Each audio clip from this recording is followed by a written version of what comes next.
Ceci est un livre audio autogénéré par Google. Chapitre 1 Repères biographiques. Je suis né dans une famille catholique. J'ai reçu une éducation catholique, et j'ai toujours assisté à la messe dominicale. Je dois cette éducation essentiellement à ma mère, mon père, aviateur de carrière, ayant péri dans un accident d'avion en 1937 lorsque j'avais 7 ans. Cette éducation, cependant, me laissait intérieurement très libre. La piété de ma mère était en apparence peu démonstrative et consistait surtout dans l'accomplissement rigoureux de ses devoirs religieux. Mais ce catholicisme modeste, et qu'on pourra juger quelque peu formel, possédait la force d'une évidence indiscutable et la tranquillité d'une certitude parfaitement sincère. Aussi, l'adolescent que je fus pouvait-il s'approprier cette foi et cette pratique et l'intérioriser sans difficulté. J'aimais spontanément les choses religieuses. L'hostilité très vive du milieu scolaire à la religion, telle que je le perçus et la subis quand mon frère et moi fûmes obligés de fréquenter l'école publique, me renforça instinctivement dans la conviction que je devais être le défenseur de la foi et de l'Église. Cette hostilité d'ailleurs me paraissait normale, je n'en souffrais pas intérieurement et j'appréciais beaucoup mon maître d'école. Ainsi je n'ai pas connu de crise de la foi. Vers l'âge de 14 ans, je pris connaissance de la preuve cartésienne de l'existence de Dieu par la présence en nous de l'idée d'infini, cela grâce à un livre du P. Mendigal, aujourd'hui bien oublié. J'en reçus une lumière décisive et une certitude invincible au doute. Je m'irritais de voir tant de camarades insensibles à la contrainte logique ou indifférents. Cela n'a d'ailleurs pas changé aujourd'hui. J'eus la chance entre 10 et 13 ans, d'être formé par le curé de ma paroisse, l'abbé Renaud, homme savant et prêtre sage, capable de répondre aux questions que je posais et de tempérer les ardeurs excessives ou les initiatives imprudentes, dans l'ordre de la vie spirituelle du garçon que j'étais. Je fus ensuite accompagné et dirigé jusqu'au baccalauréat par l'aumônier de mon lycée, un prêtre d'une droiture exceptionnelle, cultivé, mais dépourvu d'imagination et semblait-il peu mystique. Il m'impressionnait moralement et religieusement, mais une certaine placidité intellectuelle, une sorte d'incapacité à délivrer une parole spirituelle, m'interdisait de le considérer comme un maître. J'étais très désireux d'être initié à la théologie dogmatique, et de recevoir un enseignement sur la prière contemplative. Tous les prêtres à qui je m'en ouvrais, me répétaient que ce n'était pas l'affaire d'un laïc.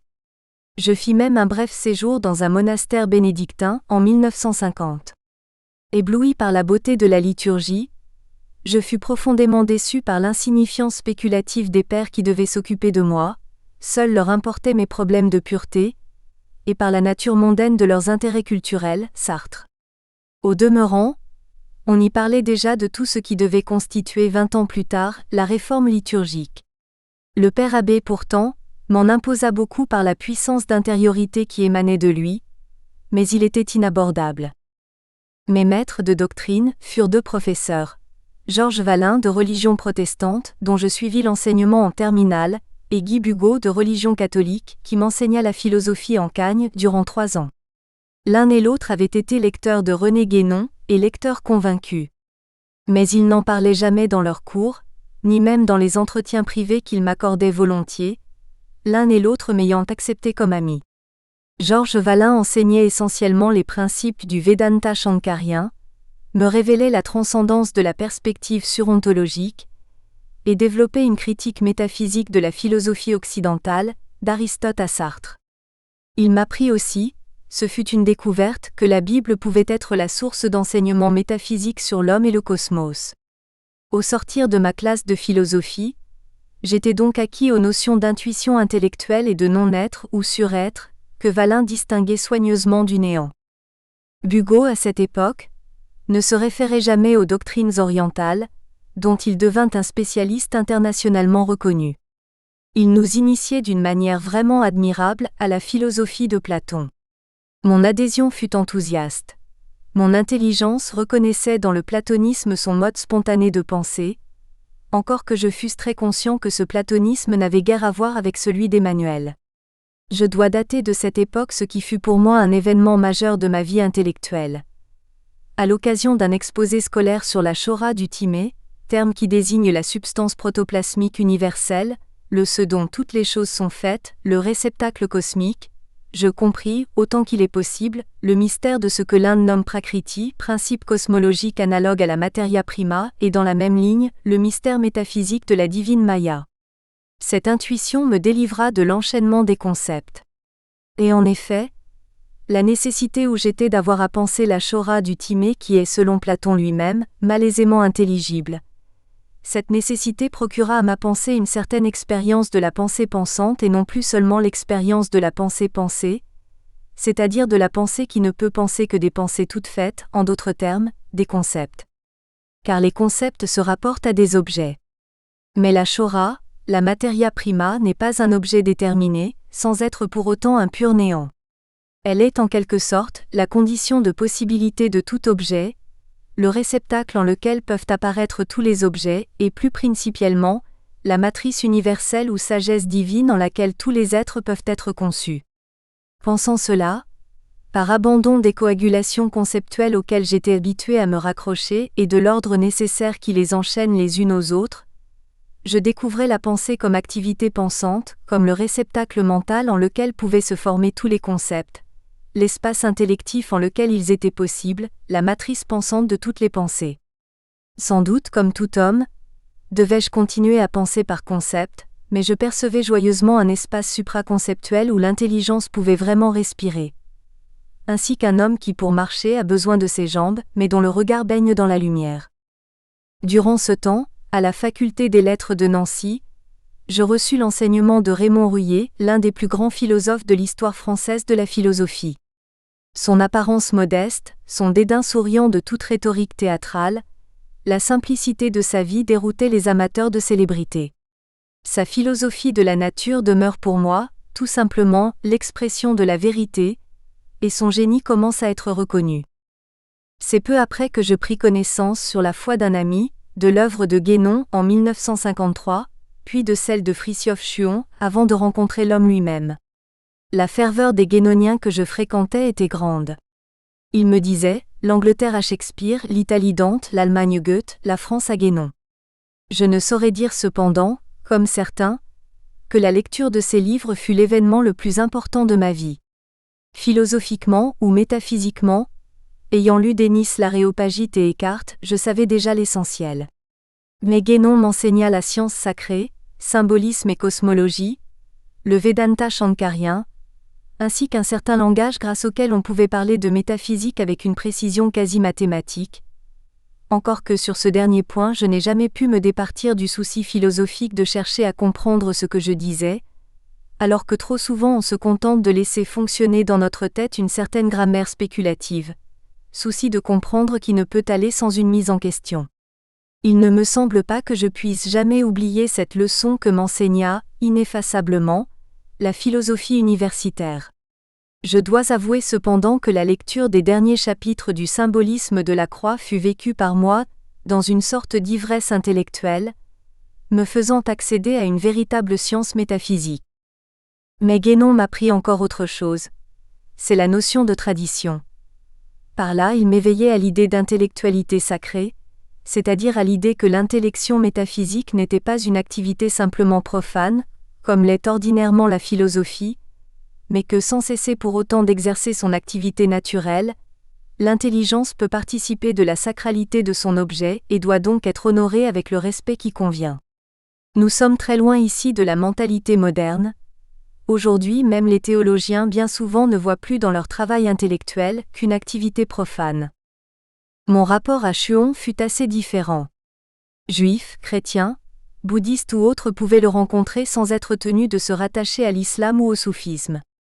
Doctrinalement, il m'a convaincu de la nature théophanique de l'intelligence. Sa vision métaphysique était plus réaliste que celle de Guénon. Poète, il avait le sens esthétique de l'âme vivante de chaque religion. Spirituellement, il enseignait une méthode de méditation associée à l'invocation d'un nom divin. Les thèmes de cette méditation se trouvent énoncés dans ses livres. Aux chrétiens, il était conseillé, quant à la prière, de réciter le rosaire en latin et d'invoquer les noms de Jésus et de Marie. J'ai pratiqué cette méthode, plus ou moins régulièrement pendant des années, jusqu'au jour où j'ai cessé non de prier, mais d'associer la prière au thème de méditation, dont la nature théorique et systématique m'est fortement apparue. Il demeurait étranger à mon rapport au Christ. Un chrétien ne saurait avoir d'autre maître que Jésus-Christ. J'ai suivi toutes les étapes du cursus universitaire, jusqu'à l'agrégation de philosophie que j'ai obtenue en 1960. J'ai enseigné la philosophie au lycée de Gérardmer, puis au lycée Henri Poincaré de Nancy, en classe de lettres supérieures et en corniche, préparation à Saint-Cyr. De 1977 à 1995, j'ai enseigné la philosophie antique et médiévale à la faculté des lettres de Nancy, où j'avais été nommé maître de conférence. C'est en 1982 que j'ai soutenu à Paris X une thèse d'État, entreprise sous la direction de Paul Ricoeur qui, m'ayant remarqué lors du concours de l'agrégation, m'avait proposé, au cas où j'aurais l'intention de rédiger une thèse, d'être mon directeur. Comme beaucoup d'intellectuels, j'avais noirci du papier dès ma jeunesse, poèmes, nouvelles, romans, essais. En 1950, à l'occasion de la proclamation du dogme de l'Immaculée Conception de la Vierge Marie, je conçus le thème de ce qui devint ma thèse de doctorat sur le symbolisme religieux. Mais avant que je fusse en mesure de la rédiger, deux événements me détournèrent pratiquement de mes travaux de recherche. Vers l'année 1958, je fis la connaissance d'un prêtre guénonien, agrégé de mathématiques, diplômé en théologie, Strasbourg, et doué d'une forte autorité intellectuelle. À l'occasion, il m'initia brièvement à la théologie, objet de mes longs désirs, mais que sous l'influence conjuguée de la philosophie et de Guénon, je m'étais résigné sans trop de scrupules à ignorer. C'est alors, second événement, que s'ouvrit en octobre 1962 le deuxième concile du Vatican, dont le déroulement m'interloqua considérablement.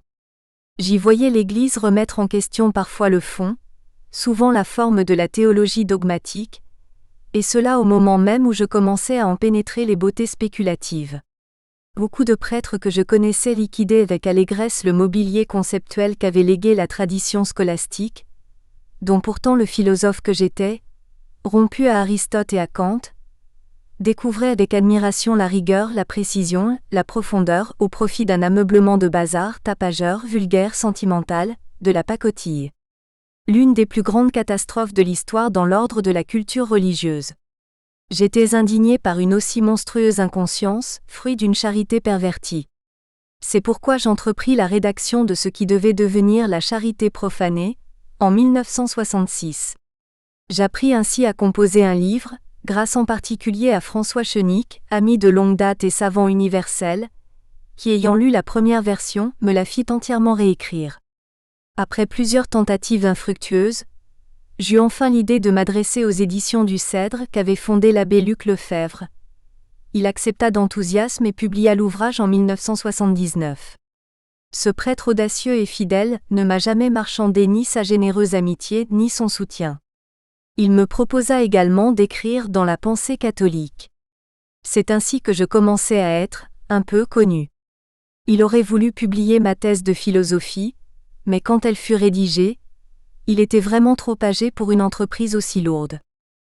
Depuis 1977, je m'étais mis sérieusement à la rédaction de cette thèse sur le symbolisme religieux, entreprise sous la direction de Paul Ricoeur et pour laquelle, depuis 1961 ou 62, j'accumulais une vaste documentation, dont je n'ai d'ailleurs utilisé qu'une partie.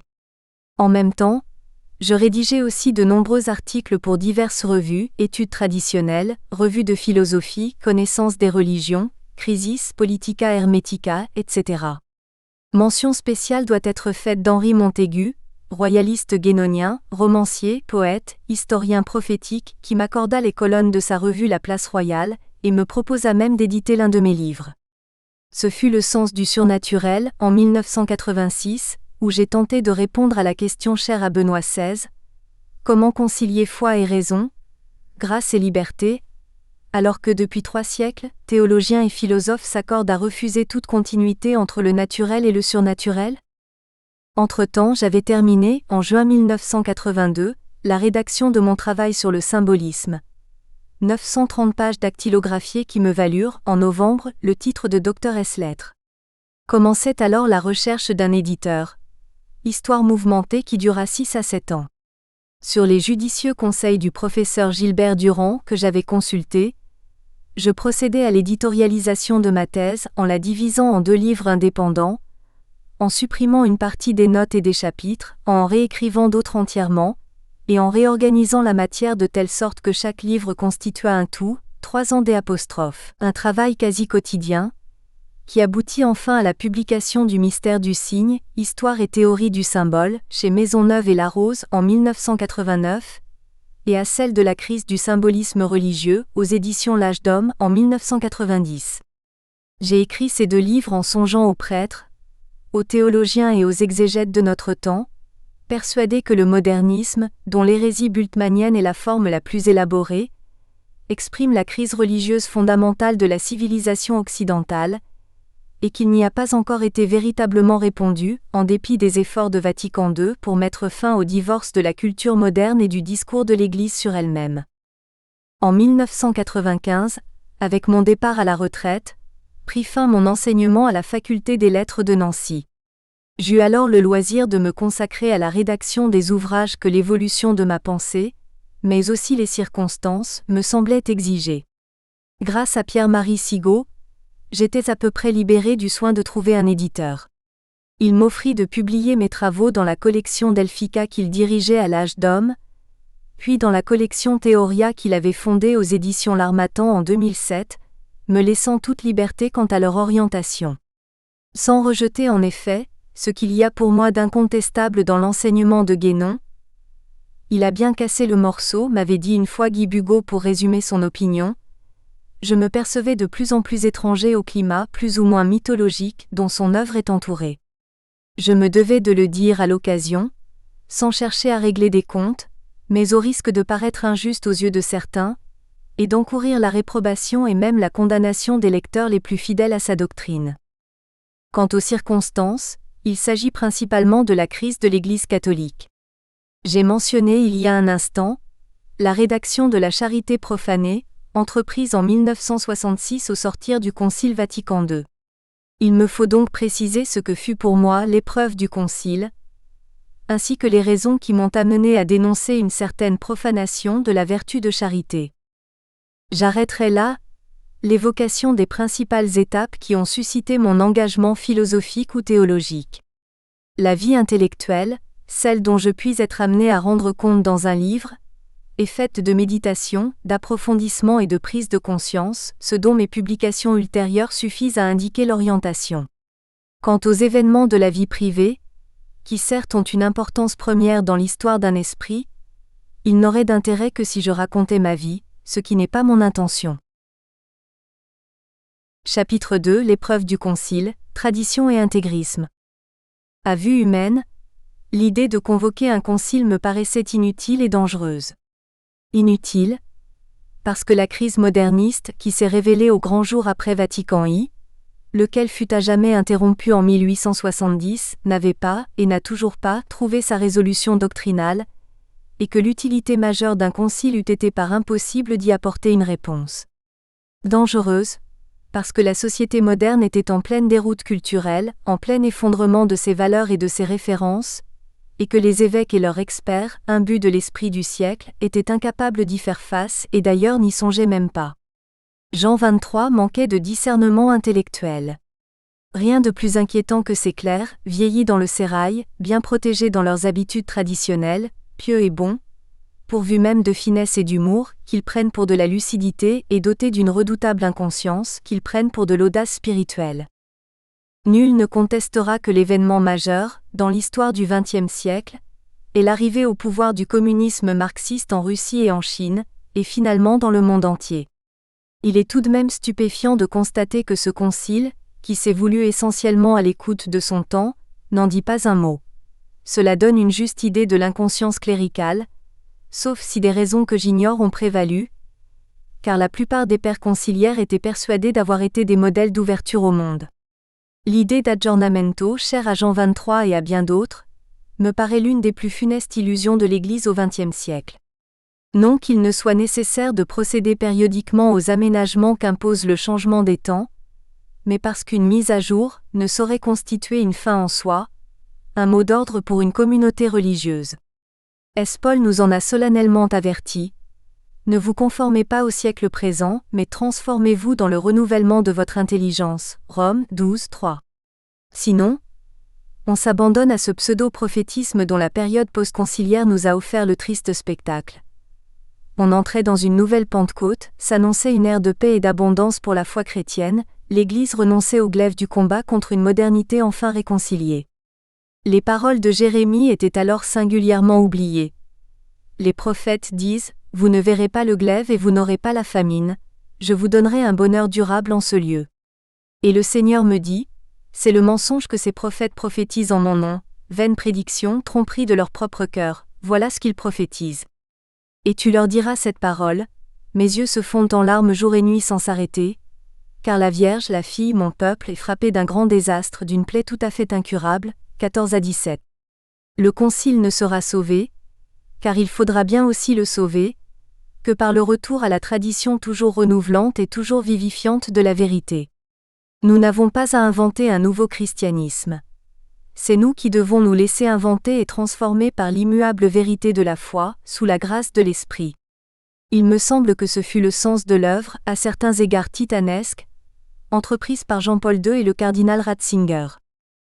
Certains observateurs ont eu le sentiment qu'à Vatican II les pères conciliaires se sont donné pour tâche d'effacer le honteux souvenir du syllabus de la mémoire de l'Église, afin de rendre l'institution ecclésiale plus présentable.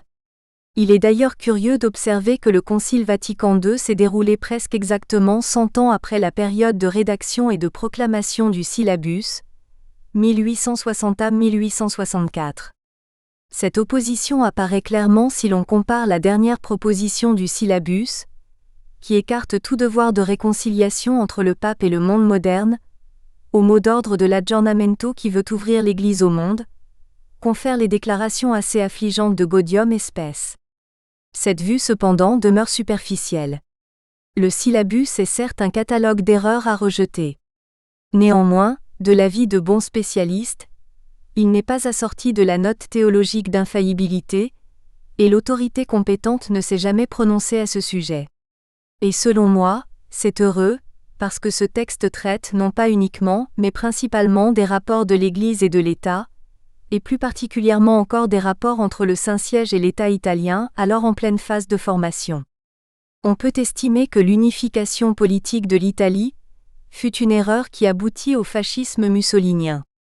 Mais on doit bien en tenir compte. Ainsi, nombre des erreurs condamnées par le syllabus réfèrent à des situations aujourd'hui disparues. L'opposition n'est donc pas tellement entre telle proposition condamnée par le syllabus et telle déclaration du Concile. Une confrontation précise est utile, mais souvent très difficile à cause de la différence des temps et donc parfois de peu de signification.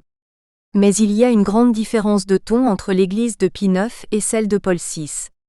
L'une parle en mère et en maîtresse de la société humaine, avec son propre langage et ses propres normes, l'autre s'efforce de parler le langage du monde moderne, abdique, au moins de facto, sa prééminence, et ne perd jamais l'occasion d'exprimer son admiration pour la culture et la société de notre temps. Certains s'en réjouissent. L'Église de Pie IX leur fait horreur. D'autres s'en indignent et dénoncent dans la dérive conciliaire une hérésie, ou un ensemble d'hérésies doctrinalement constituées.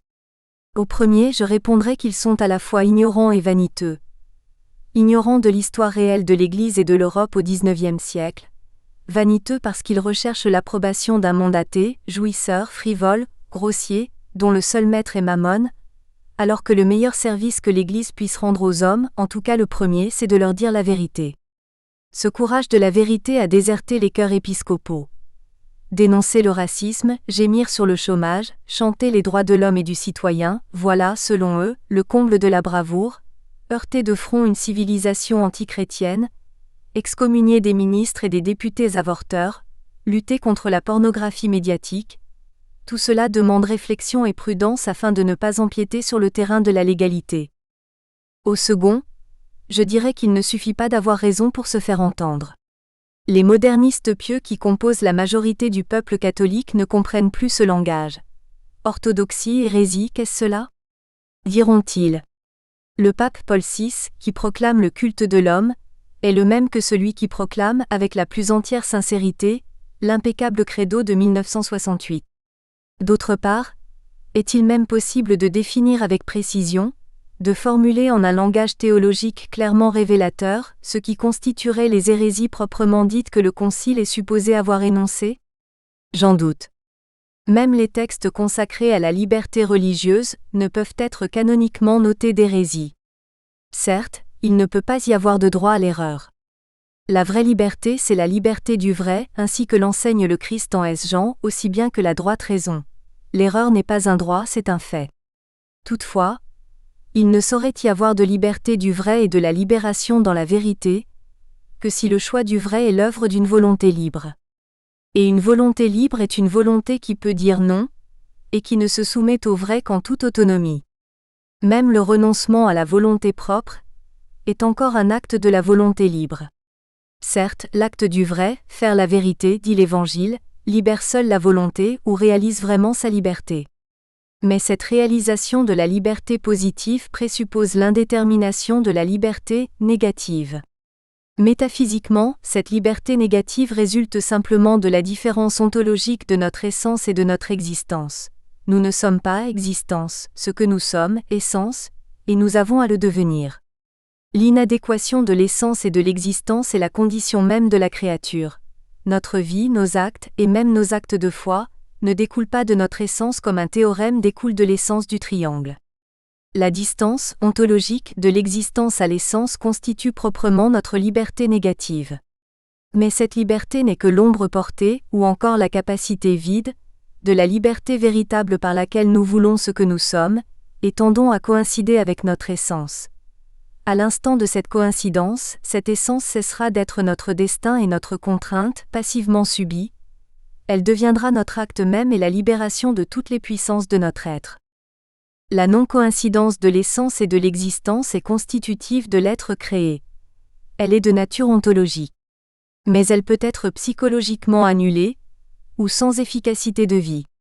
Tous les régimes totalitaires se proposent de réduire cet écart ontologique et d'identifier les sujets existants à des essences abstraitement définies.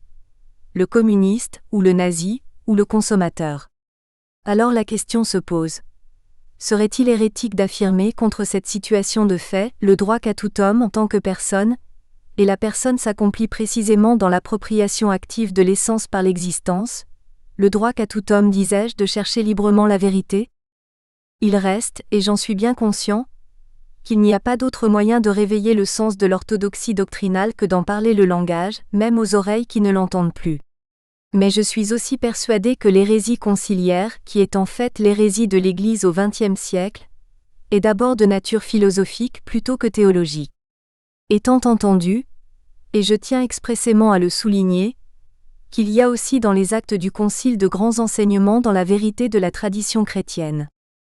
Reste que ce concile s'est défini lui-même comme un concile pastoral, bien qu'il comporte deux constitutions qui se disent expressément dogmatiques, dont la première, la Constitution dogmatique sur l'Église, Lumen Gentium 21 novembre 1964, comporte précisément, in fine, des notifications, dans lesquelles cette même Constitution dogmatique reçoit la note théologique de pastorale, en sorte que ne devront être tenus par elle Église que les seuls points concernant la foi et les mœurs que le Concile aura clairement déclarés tels. Tout Vatican II est dans cette étrange incertitude, voire dans cette contradiction. À l'observateur extérieur, qui regarde les choses de loin, il semble que ce concile n'était pas sûr de soi, sûr de son bon droit, de sa légitimité et de son accord avec la volonté divine. Humainement, la raison en est évidente. Les divers courants théologiques qui s'exprimaient dans l'aula conciliaire étaient trop divergents pour pouvoir s'accorder sur un texte clair. La minorité traditionnelle ne pouvait imposer son point de vue, et la majorité progressiste, du moins son courant directeur, ne pouvait aller jusqu'au bout de ses intentions, sauf à provoquer une rupture et un scandale dont les effets pouvaient en fin de compte se retourner contre elle. D'où cette succession de déclarations contradictoires, cette alternance de textes traditionnels qui rappellent avec bonheur la vraie doctrine, et de textes obliques, vagues, de sens incertain, pierres d'attente pour de futures évolutions, chacun des deux courants pensant s'être ainsi prémuni contre les interprétations déviantes de l'autre. Il semble même que l'autorité pontificale soit intervenue directement afin de désamorcer quelques-unes des bombes que les progressistes avaient disposées çà et là. ainsi de la nota previa qui soumet le pouvoir collégial des évêques sur l'Église à la condition restrictive de leur accord avec le chef de l'Église. Et c'est sans doute aussi le cas de la notification du présent concile, comme pastorale. Si bien que cette qualification, si elle autorise les interprétations erronées, sauvegarde aussi la possibilité d'une interprétation orthodoxe, et plus encore, le droit pour les catholiques de s'en tenir à la dogmatique des conciles antérieurs. L'un des exemples les plus flagrants de l'ambiguïté et de la mollesse de beaucoup de déclarations conciliaires nous est offert par les textes sur la liturgie 36, 1-2. L'usage de la langue latine sera conservé. Ce qui d'ailleurs est une traduction affaiblie. Le texte latin porte le subjonctif passif et doit être traduit par « que soit conservé l'usage de la langue latine ». Voilà pour la tradition. Toutefois, continue le texte, l'emploi de la langue du pays peut être très utile. Voilà pour les progressistes qui ont partout remplacé la règle par l'exception.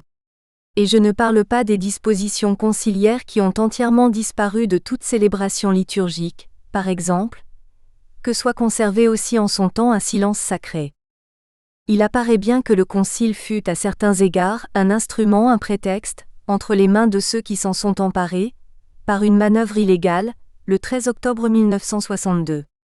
Au moment de voter pour élire les membres des commissions conciliaires, dont les noms étaient proposés au père et qui avaient travaillé pendant 2 ans à la préparation des schémas, le cardinal Liénard s'est levé, sous la motion de l'Esprit Saint, à l'encontre de ce que prévoyait le règlement, et a proposé de surseoir à cette élection, prétextant que les électeurs ne connaissaient pas les candidats. Tout le travail préparatoire, d'orientation très traditionnelle, fut ainsi renvoyé aux oubliettes. C'est dans cette perspective que je voudrais dire un mot de l'œuvre de Monseigneur Lefebvre, pour autant qu'il me revient d'en parler et sans tenir compte de l'hostilité, sinon de la haine, que certains membres de la fraternité SPD ont manifesté à mon égard et à l'égard de mes livres. A priori, on ne peut douter de la pureté des intentions de son éloignement de la Rome conciliaire. Préserver la tradition de l'Église, celle du sacrifice de la messe et de ses rites, et de la doctrine du sacerdoce, ne peut être condamnable. Il est certain que l'essence salvatrice de la religion chrétienne est contenue et perpétuée dans l'acte liturgique du sacrifice eucharistique, et dépend donc, quant à sa présence ici-bas, de ceux qui l'accomplissent, les prêtres. La sauvegarde du dépôt divin exige des rites adéquats et des prêtres formés. Pour apprendre ces rites et les transmettre, pour former ces prêtres, aucun autre moyen que des séminaires et des évêques décidés à les ordonner. Mais pour soutenir cette exigence, fallait-il aller jusqu'au schisme et courir le risque d'excommunication ? Il me semble qu'on pouvait raisonner ainsi, ou le magistère romain a le droit de punir d'excommunication ou il ne l'a pas. S'il ne l'a pas, c'est qu'il n'y a plus de magistère, et il faut alors adopter la thèse des sédévacantistes ou des semi-sédévacantistes, et déclarer solennellement que le cardinal Wojtyła n'étant point pape, n'a aucun pouvoir de juridiction, ce que Monseigneur Lefebvre n'a pas fait. S'il en a le droit et si la gravité du crime, au regard de la loi ecclésiastique, le requiert, alors il en a aussi le pouvoir. Monseigneur Lefebvre aurait dû au moins reconnaître qu'en provoquant contre lui la peine d'excommunication, il avait donné au pape l'occasion de montrer que Rome était encore capable de se comporter en autorité véritable et traditionnelle, et de fulminer des sanctions canoniques. Là contre, Monseigneur a fait valoir une nécessité de fait, le besoin des fidèles, ce qui signifie qu'il est des circonstances où le fait prime le droit, ou du moins où le fait en appelle du droit légal à un droit plus légitime et plus profond. La nécessité fait la loi. Et cela n'est peut-être pas sans rapport avec le droit de la personne à la liberté religieuse, lorsqu'on se trouve devant le fait du totalitarisme, et à condition bien sûr que ce droit découle non d'une idéologie démocratique, mais d'une exigence métaphysique. Cela dit, Monseigneur était fondé à douter de la volonté réelle du Vatican d'accueillir vraiment la fraternité SPD dans l'Église. Il est en tout cas certain qu'à Rome, comme en France et sans doute ailleurs, un courant influent avait menacé de faire schisme si Écho n'était reconnu par le Saint-Siège. J'en ai lu pour ma part, des attestations abondantes et explicites, venant de plumes cléricales, dans plusieurs revues. On a là un exemple de l'hypocrisie régnant dans l'Église post-conciliaire. On blâme sévèrement et sans remords la désobéissance lefévriste, pendant qu'on est soi-même bien décidé à n'en faire qu'à sa tête. Il était donc presque inévitable que les sacres d'évêques aient lieu et que Rome condamne.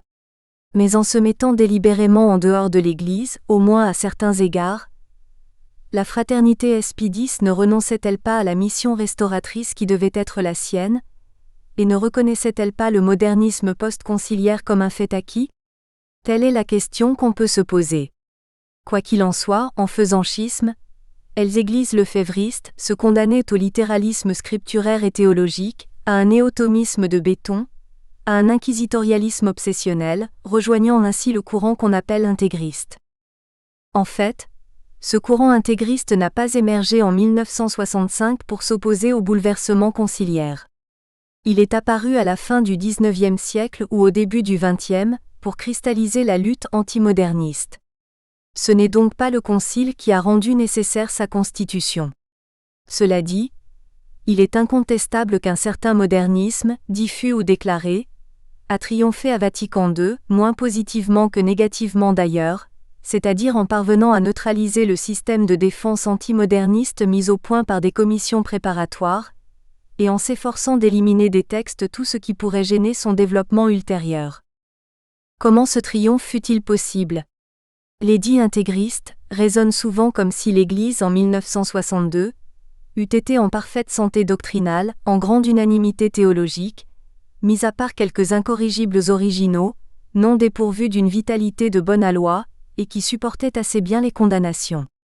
Telle était à bien des égards la vision qu'avait Jean XXIII de l'Église. Or, cette vision est entièrement fausse. Le modernisme étouffé en surface se développait en profondeur, comme un feu de tourbière qui court sous le manteau frais de la mousse et des herbes. On voyait en Saint Pie X, Pie XI, Pie XII, autant de papes inébranlables, défenseurs de la foi, capitaines intransigeants.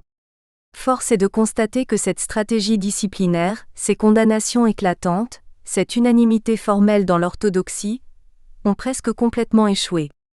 Le modernisme flambait comme un cancer généralisé au moment où le combat intégriste, magistériellement victorieux, paraissait devenu sans objet.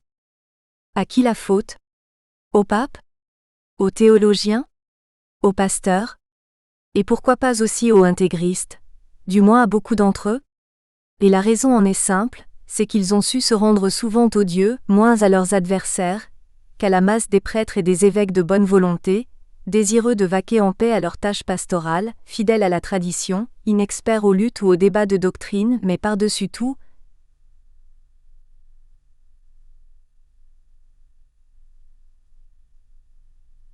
réfractaires au terrorisme plus ou moins sectaire que faisaient régner, ou que s'efforçaient de faire régner, de bons défenseurs de la foi. La fin ne justifie jamais les moyens. Ces bons défenseurs, et je ne parle évidemment pas de Saint Pie X ou de Pie XII qui n'étaient nullement des intégristes, ont réussi à susciter dans la masse du clergé un réflexe incoercible de rejet de toutes les bastilles théologiques ou liturgiques dont ils se déclaraient les gardiens attitrés. Il y a là un véritable drame. Et ce réflexe a joué à plein. La masse cléricale préférait écouter les sirènes sympathiques du progressisme bon enfant, plutôt que de trembler sous la férule des maîtres de la sapinière ou de leurs continuateurs.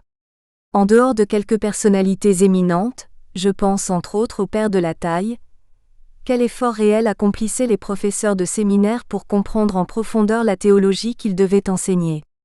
Toute une partie de l'Église enseignante et dirigeante n'agissait qu'en fonction de la crainte des hérésies ou des déviations.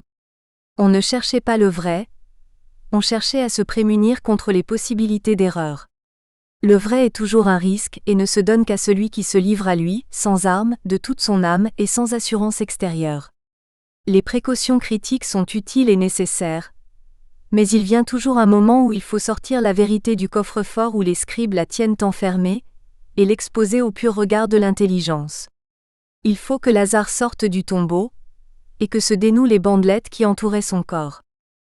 Je redoute qu'aujourd'hui encore Écône n'ait pas toujours su éviter cette erreur.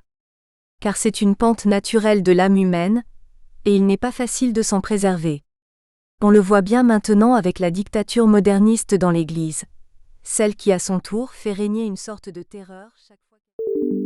Nous espérons que vous avez apprécié cet aperçu. Pour continuer à écouter ce livre audio sur Google Play Livres, utilisez le lien dans la description de la vidéo.